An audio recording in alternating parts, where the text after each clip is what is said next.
Kapag ang kalangitan ay nagdilim at ang lupa ay nabalot ng apoy at dugo, sino ang tunay na maghahari? Ang mga avatar? Ang mga werewolf? O ang reyna ng mga halimaw na si Jamaligno? Ang nakaraan. Habang papalapit ang pinakamadilim na yugto ng kanilang kasaysayan, kanya-kanyang nagsanay ang hukbo ng mga avatar sa pamumuno ni Sean, habang ang hukbo ng mga taong lobo ay pinamunuan ni General Chito. Ang kanilang layunin ay iisang bagay lamang: maghanda para sa paparating na digmaan laban sa bagong hukbo ng mga halimaw na pinamumunuan ni Jamaligno. Si Jamaligno, ang bagong reyna ng mga halimaw na palaka, ay naging pinakamakapangyarihan matapos niyang paslangin si Zuma na minsang nagkaloob sa kanya ng kapangyarihang hindi niya kayang kontrolin. Ngunit ang kapangyarihang iyon ang nagpalakas sa kanyang loob upang agawin ang trono at maghasik ng lagim sa buong kaharian. Iyang simula ng digmaan. Habang abala si Chito sa pagsasanay ng kanyang hukbo, bigla silang sinalakay ng mga halimaw na palaka sa pangunguna mismo ni Jamaligno. Hindi pa ganap na handa ang mga taong lobo. Nasa gitna pa lamang sila ng kanilang pagsasanay nang dumating ang unos.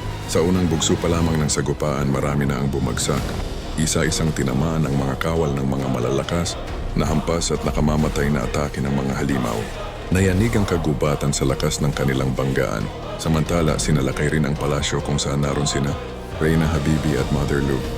Nang mapagtanto nilang wala ng atrasan, nagbago sila ng anyo. Naging mababangis na mga werewolf na handang ipagtanggol ang kanilang kaharian. Matindi ang naging laban. Sunod-sunod na bumagsak ang mga halimaw sa lakas ni na Mother Lu at Habibi.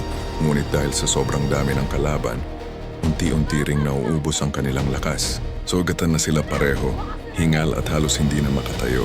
Doon dumating si Jamaligno. Nagkaharap ang tatlong makapangyarihang nilalang. Walang salita, tanging galit at paghihiganti ang mababasa sa kanilang mga mata. Mabangis na umatake si Jamaligno. Gigil na gigil siyang tuluyang pabagsakin sina Habibi at Mother Lu upang masakop ang kaharian ng mga lobo. Sa huli, dahil sa kanilang kahinaan at sugat, bumagsak ang dalawa. Malakas na tumawa si Jamaligno. "Ako na ang may-ari ng kaharian ninyo," sigaw niya habang tinatapakan ang sugatang Reyna at si Mother Lu. Halos mawala na sila ng malay. Unti-unting lumabas ang matutulis na pangil ni Jamaligno. Handa na sana siyang kagatin si Habibi. Ngunit hindi pa tapos ang lahat. Sa kabilang panig ng kagubatan, si Chito ay halos mawalan na rin ng malay matapos tamaan ng malakas na hampas. Isa-isa nang bumabagsak ang kanyang mga kawal. Ngunit biglang lumakas ang hangin. Nagiba ang kulay ng kalangitan. Isang nakakabinging dagundong ang umalingaw-ngaw mula sa itaas. Mula sa ulap, lumitaw ang mga dragon ng avatar. Naglalakihang nilalang na nagbubuga ng apoy. Sunod-sunod ang kanilang pag-atake. Tinutupok ang hanay ng mga halimaw. Dumating si Sean. Sa isang iglap, sumugod siya sa palasyo at malakas na sinipa si Jamaligno.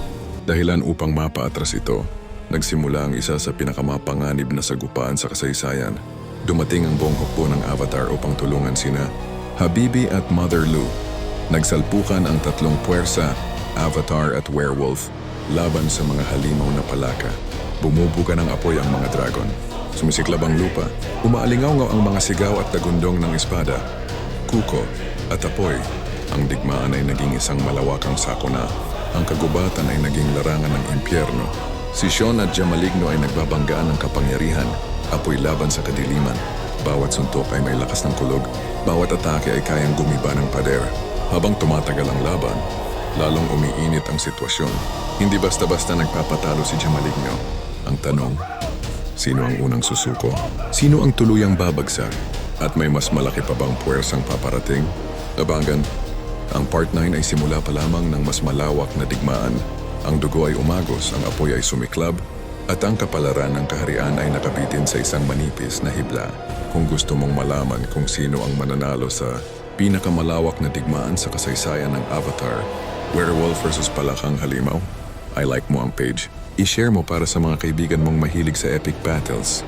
At mag-comment ka kung Team Avatar ka ba, Team Werewolf, or Team Jamaligno.